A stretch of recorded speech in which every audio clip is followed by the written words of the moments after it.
Welcome today to HIPcast. We are excited, a long-time tenured professional, health information professional that you all know, Dr. Angela Kennedy.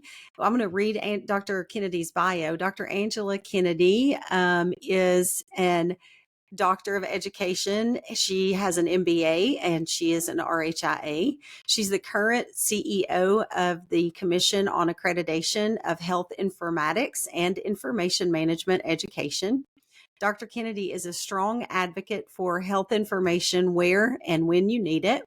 She is recognized nationally and internationally for her work in the area of consumer health advocacy and consumer health literacy. Dr. Kennedy is a former president and chairman of the board of the directors for the American Health Information Management Association.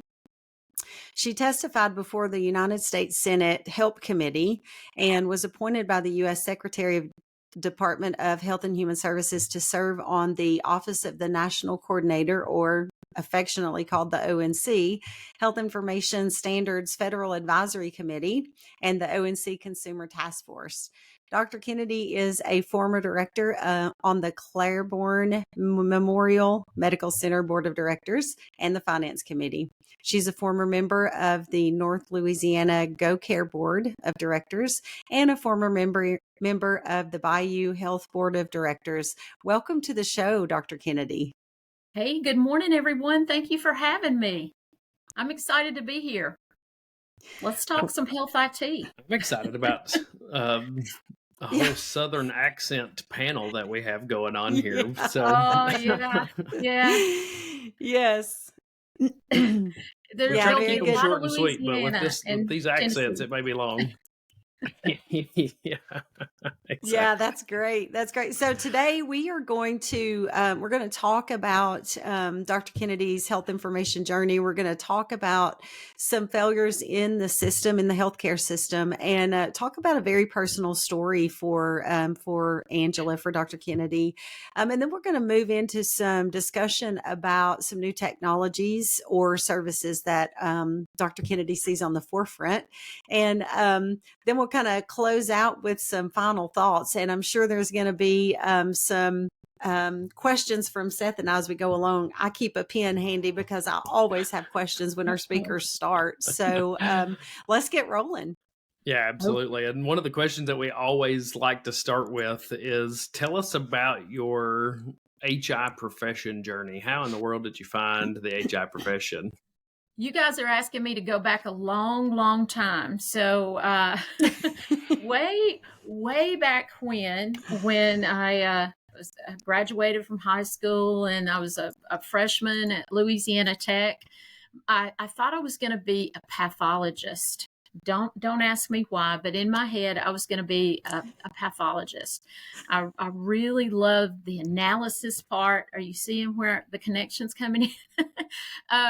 Then I decided that maybe all of that stuff wasn't exactly quite for me. And so I sort of I started talking to friends and I fell in love with health information management, health information technology, actually, because when I first graduated, I graduated in 1988 with an associate degree in health information technology. And I went to work at a rural healthcare organization in North Louisiana.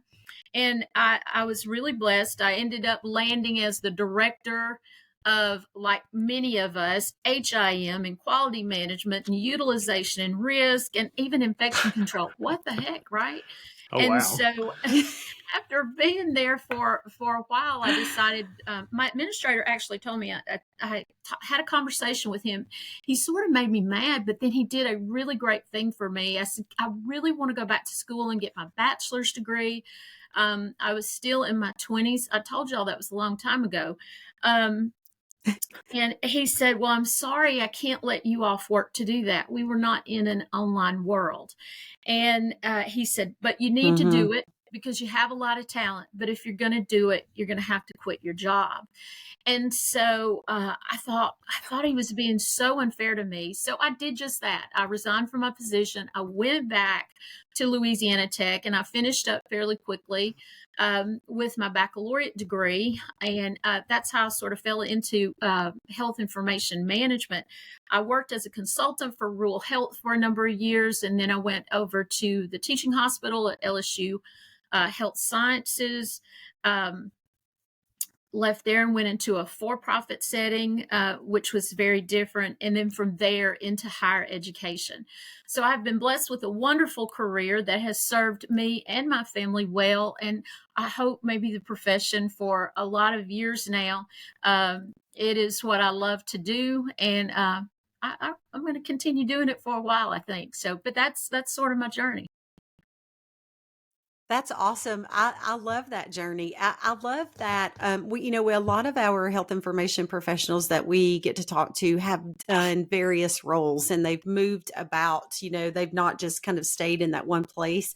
And I find that for the curious person that fell into health IT or to health information management, and then that natural connection it has to health IT, we never have to be bored, right? We can consistently Never. reshape our careers and our future because we fit into health information lives everywhere a patient is, right? Or a patient has been. So we actually can fit into so many places. So your journey is a lot different though from the journeys we've had before, even though we've had folks with varied journeys where they were in different roles. Yours is actually quite different. So thank you for sharing that with us, because being in rural health, very important to Seth and I, being in rural Tennessee. And, that's passion for me and passion. I love it. But then you move to higher ed, and we're in a larger health system than for profit. So you really have this full view of things. So, thinking about that from the full view of things, let's talk some about failures in our healthcare system, and maybe hit also specifically on some of the things that health information professionals could help avoid. Oh gosh, I think so. So if we tie in failures to personal story, it goes back, um, 10 years ago, and things are very, very different today.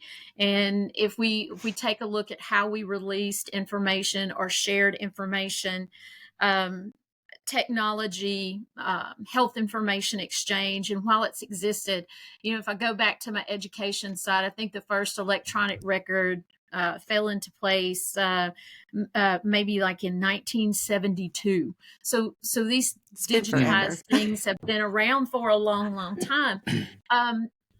We're slow to adopt things. I think we are very analytical as a group. We analyze things. We get into those micro details, and I'm looking at the profession as in general. I think sometimes overall we fail to look at the bigger picture and where we're headed in the future. Yeah, in terms of failures associated with my story, it would be around sharing of data. And even 10 years ago, there was health information exchange. It worked very well in some areas of the country. But then again, I'm still in a very rural area. Even though I'm the CEO of CAHIIM and our offices are in Chicago, I am remote. And so my home and my family, we're in North Louisiana. And we are still lagging in those rural areas in terms of technology and support. While it has advanced a lot, I see a lot of gaps in those areas. Even with the apps, even with 21st century cures and all the things, right? Those that are into law and regulated, they're still a little bit probably further behind than I would like for them to be.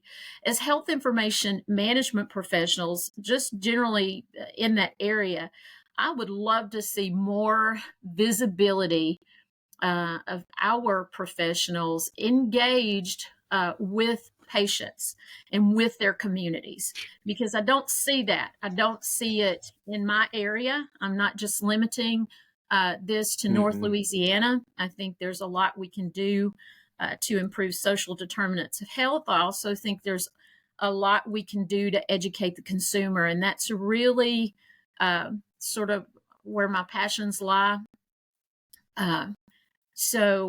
For me, that's critical.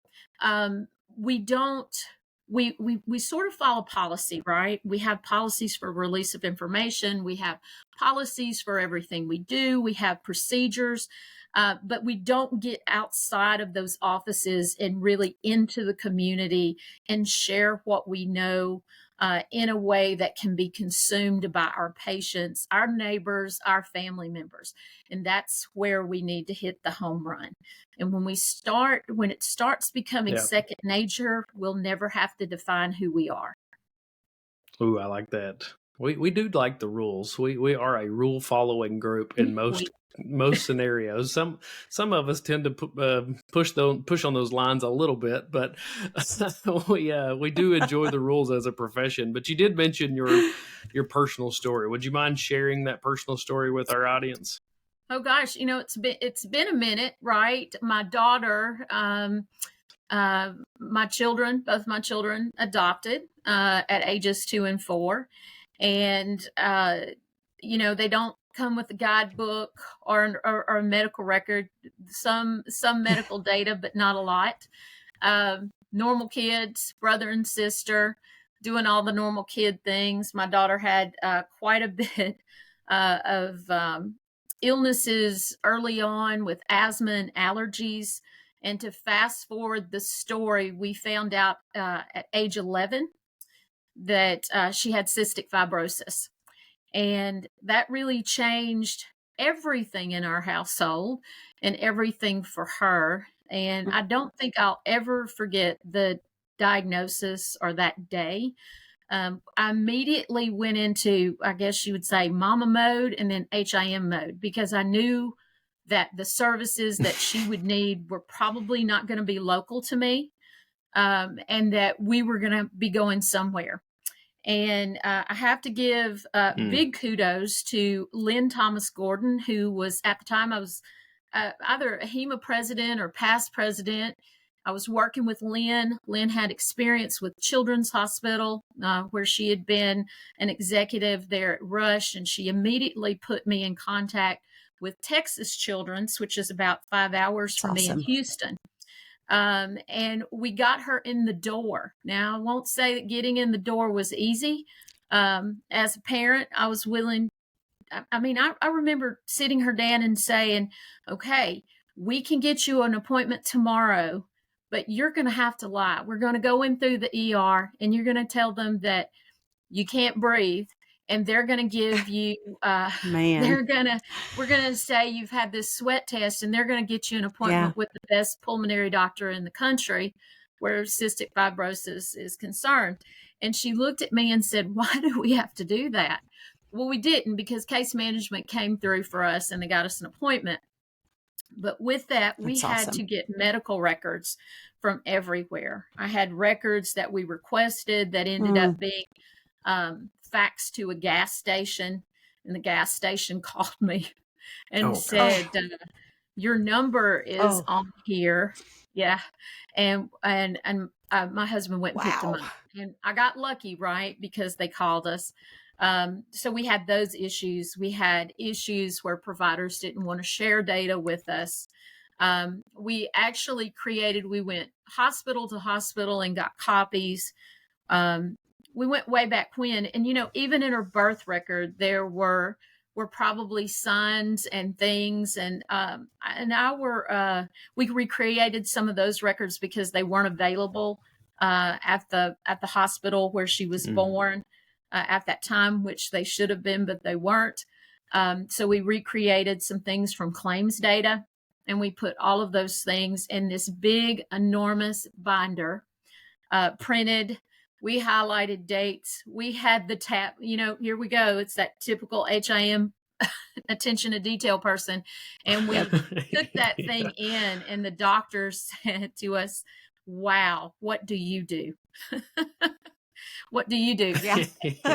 Well, I'm a health information manager, and an informaticist, and I want you to have everything you need to care for my daughter and my family, because at that time they said your son could be a carrier, he could have the same thing. They didn't understand why the diagnosis was so late and how it emerged. She continues to be very unique in her diagnosis. If we fast forward, and she learned really early on how to rely on technology to take care of herself. We had Wow. digital water bottles because she had some real issues with dehydration.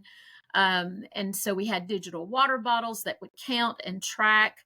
Her vest for compression is connected, and it sends data out to providers and also to that company. That is Wow. something we had to consent to, is to send the data to the company as well.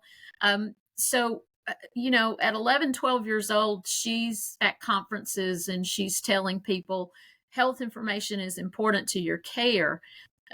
She tracked her calories, the amount of water she was intaking, the medicines, the timing, everything. It all became very, very important to her care. But every doctor's office we would go into, they would say, "You don't have cystic fibrosis. You don't look like you have cystic fibrosis." Oh my goodness. Oh, yeah.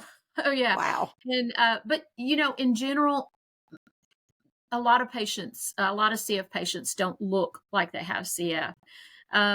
But she became an advocate for herself. She became sort of the voice for patients her age and others about understanding what's in your record. Over the years, we have found inaccurate information in records. She absolutely reviews the documentation that is available to her. We still, for many years, because continuity of care, right? If you think about it, we were driving 5 hours to Texas Children's for care. She wasn't a monthly patient, but every 3 months we were going, and only if she were sick would we go monthly. But we would have to bring all of that data back to our primary care physician. So we had to really enable that coordination of care.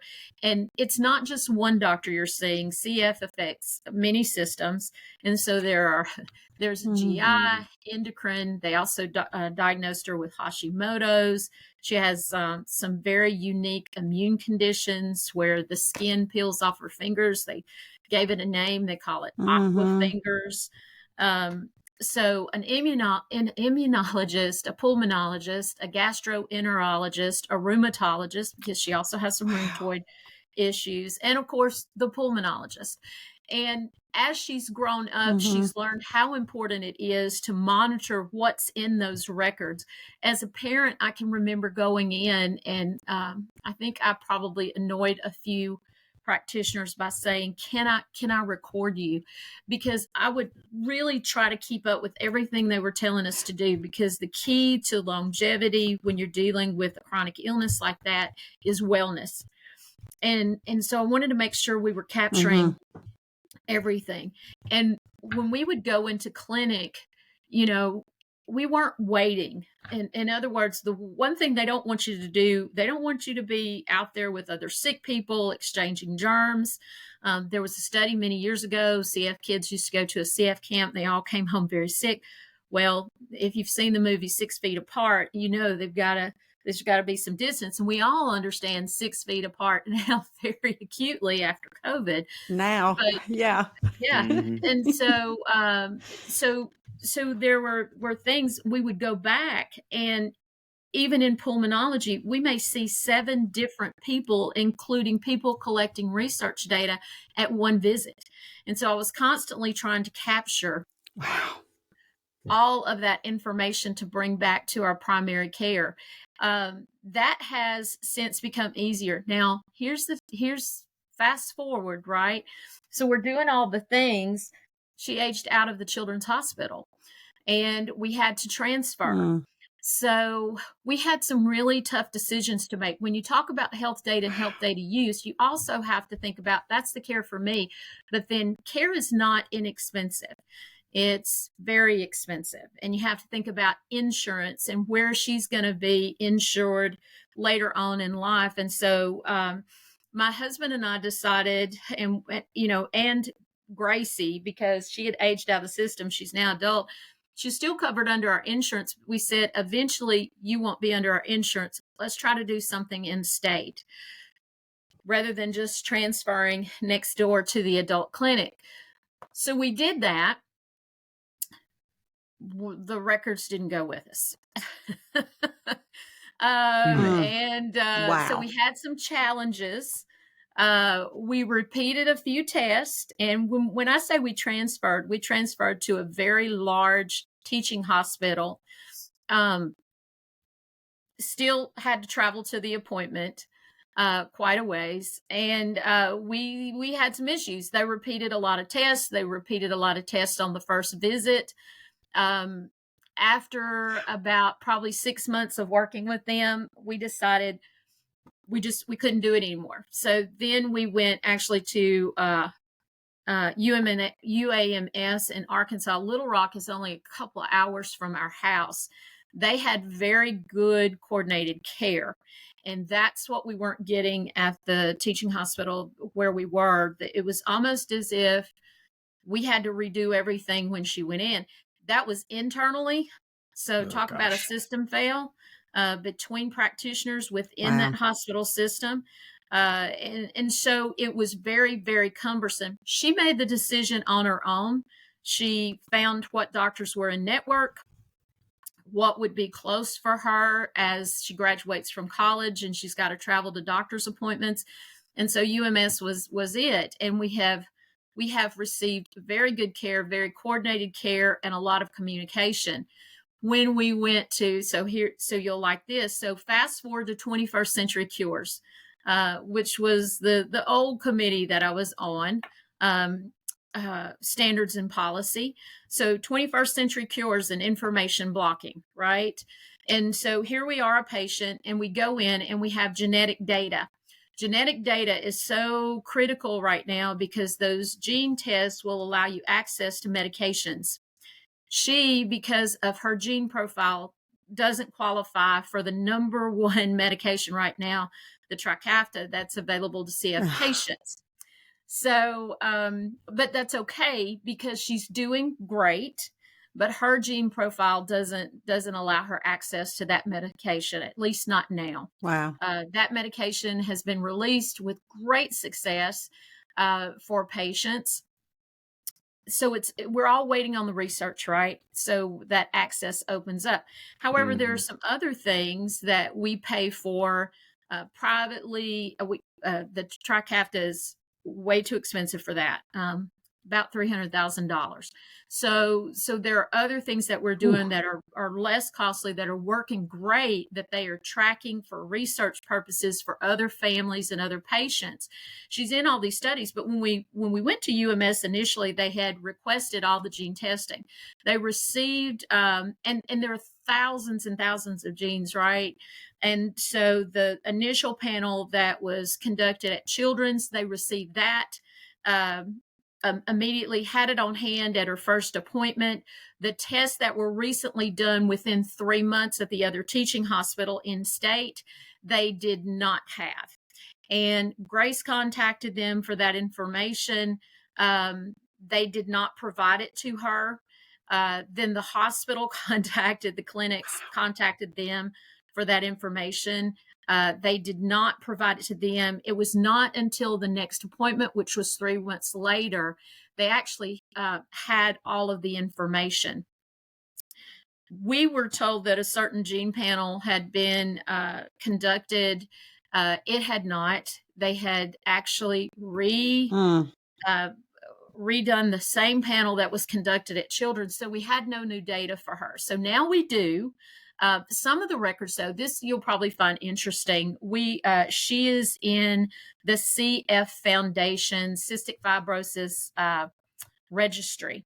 And so a lot of her data had been sent from Children's to this registry and from our practitioners. And so they had all of that information on file, and they pulled it from the registry. So I found that to be very interesting, that while we have interoperability and all of this connectivity, they found the largest part of the information in the registry. You know, when you're a patient from the consumer side, you really don't care where they get it, just as long as they get it. And they're using it to care for your family. She's now married. She's 21 years old. She's doing all of these things on her own, and she's doing quite well with it. She, you know, it's things are a lot different. We're not faxing records any longer. We are not going door to door and putting in an information request. She uses Apple Health, the app, and it imports all of her records. I'd like to say all, but not all. We still have some that the providers don't have. They're not equipped to, to subscribe to that. And so she goes in with multiple apps. But I cannot tell you all the number of times that we've been in a doctor's office where they will ask her a question, she'll answer, and she immediately takes out that phone, and she is pulling it up, and she's handing them her phone, and there is the information. That's awesome. And she's got it. She knows. So things are different today, and I'm glad they are, but we still have a ways to go. So I'll pause. I hope my internet connection has been good. That's awesome. No, it's been great. It's been good. I have one follow-up question related to what you just talked about, and we probably have about 10 more minutes to talk through this, but and we do have another question for you, but I had a follow-up question in some of the conversations early on when you were talking about your personal story with your daughter. You said that some of the providers did not want to share data. So I guess the question is, was that because of limited HIM resources in those provider spaces, or was that related to adoption and people being really protective of adoption records because those have maybe some special causes or cases around that, or rules and regulations? What was the reason for some of those providers not wanting to share data? So let's address the adoption possible barrier. Let's talk about that first. I had absolutely no issues getting records from birth to 2 years old. I provided them with the birth certificate, the decree of adoption, and providers were very eager to help us and to make sure. They even created some of the things that they couldn't find. Those were more clinic records, but those were very, very important because they really detail the kind of encounters she was having and why she was going to the doctor. So those were important, but they even provided us with claims data to help recreate. So that wasn't a problem. That would have been birth to probably around, 16 or 18 months. And we got the birth record, no problem. Some of the other issues in failure to provide was lack of resources at the provider and timely turnaround, their understanding of our urgency to have these, because Children's had really said, we need you to come with everything. It's so critically important that you come with everything that you can bring to us. And, I'm bringing it to a research organization. And at that time, the number one ranked CF clinic in the country in pulmonary. And so in my mind, I'm saying, if they're asking me for this, I've got to get it, and I've got a limited time to do it. We had about 2 weeks to get things together, and we experienced some delays. One of the delays we experienced was with an asthma and allergy clinic that did not want to release the records. And I don't know if they felt that it was going to be a potential lawsuit, but we called a couple of times, and they said, well, the provider notes aren't ready. And I said, what do you mean the provider notes aren't ready? I can understand It's if been it were years. the most recent visit, but we've been seeing you since she was probably 3 years old. Wow. So give me anything. And they continue to really want to not give me the records. That I ended up going in person and sitting in the waiting room and just having a little chat with the Wow. office. And they said, well, it's going to take some time for us to get this. And I said, I've got all the time in the world. I'll sit and wait. And I did. And she did give I'll me wait on quite a you. bit of information. But there were still some notes that were not provided to us because they said their doctor Wow. wouldn't allow them to give them to us. It took some time. We did eventually get the notes. I didn't have to get a court order or anything to get them. I did use that Wow. terminology. I'll be perfectly honest here. I did say, if I have to go to a judge, I'm going to get them. And that's been way back when, that's been 10 years ago. Some of them were just delays, just processing delays. The areas were understaffed. And it took them some time to copy the records to provide us with the hard copy. Interesting enough, I could go to places where she had x-rays or CTs, and they could put those on a disc for me like 5 minutes and I was out the door. Yeah. Yeah. Oh, yeah. No hard time the for record. that. Yeah. Yeah. Yeah. Well, and imagine how complex this is for an HIM professional who understands the system and knows the questions to ask and knows the things to say. The general consumer and does not know how to navigate the Yeah. complexities that the health system is, especially for something as complex as what your daughter's had. That's fascinating. My husband's a school superintendent, and I've often told him, those health classes you require everyone to take, they also need to have someone instruct them in how to get your health records, but also how to review them, give them enough information to review them, because Gracie has found errors in her records where she's emailed the provider. Now, this is not anything that's recent. So I'm going to say she's probably 16 or 17 and finding things and having communication with her provider. And she would always say, hey, Mom, I found this. What do you think? And we would talk about it. And then she would email her nurse or her doctor, and they would respond directly to her as what I would term a kid. Young adult, but still not 18 years old. And she's emailing providers, asking them questions. Fast forward to today, I think what we have to, and I think the pandemic has created some unique opportunities for HIM professionals as well as for physicians. But, now we have all of these records at our fingertips, and hopefully people are taking advantage of that, and they're looking, because there are implications. And I'll tell you kind of another quick story as we go. But, patients, some of the needs, and I talked to a healthcare provider who's also a friend, and they're providing information to their patients. And she said they get a lot of questions about progress notes, and the information, patients get a lot of anxiety when they read certain things, and then there's a lot of information demands on the physicians.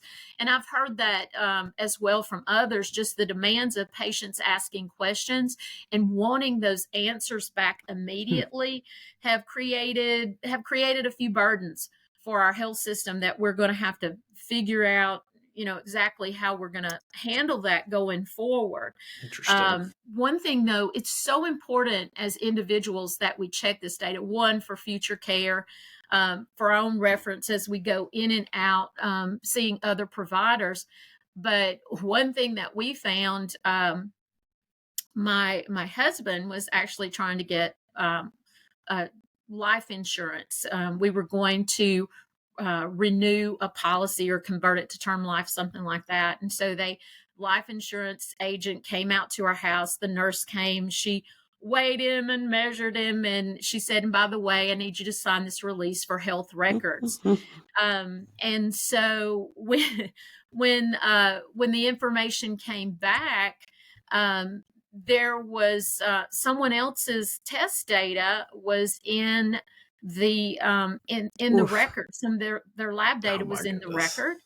And it was going to dramatically increase our coverage when the cost of it. So you got to pay attention to those things. And it was a simple thing. It was a test for an A1C, and the person was diabetic. And so she said, "You didn't reveal that you had diabetes." He said, "I don't have diabetes." So yeah. And we had to get that sort of straightened out in a hurry, because that was going to have a monthly impact on the budget and the cost of his life insurance coverage. So there are implications beyond just your day-to-day care. Think about all of the people who are individuals, entities who are accessing your records for other reasons, and then consider what that impact could be. I worked with someone at Louisiana Tech who actually found out that someone had used their spouse's insurance card and had a surgery. And they discovered that through some claims data. So, and thought it was an error, but the surgery did happen, and someone actually identity theft and used that information and had a surgery. So there are lots of ways. Wow. I really, kind of to close here, more and more people are accessing their records, which is a great thing. I think we can do better. I think health information managers can be key in this journey. Gracie told Karen DeSalvo, she sent word to her, "When I am an adult, I want access to my information. I don't want to have to go everywhere to get it."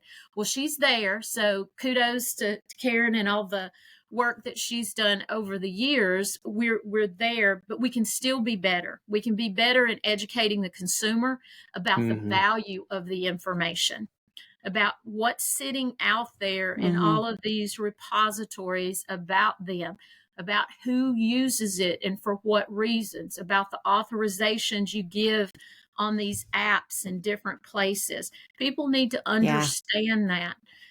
They really need to use it as power, just like you would use your bank account or anything else. It is an asset. And we need to teach people how to use it. And early on. It doesn't need to be something that we learn when we're 30. That's right. And that just highlights the need for health information professionals to not only be a part of the local health systems and healthcare provider organizations, but also out in the communities, being community engagement advocates for patients. So, Dr. Kennedy, this has been a fantastic conversation. Thank you so much for what you do for CAHIIM, and thank you for taking the time to join us here at HIPcast. Oh, thanks for the invitation. I'm happy to come anytime. Absolutely. All right, Shannan, until next time, my friend. That's awesome. Thank you. Yeah. Bye. I'll see you soon. See ya.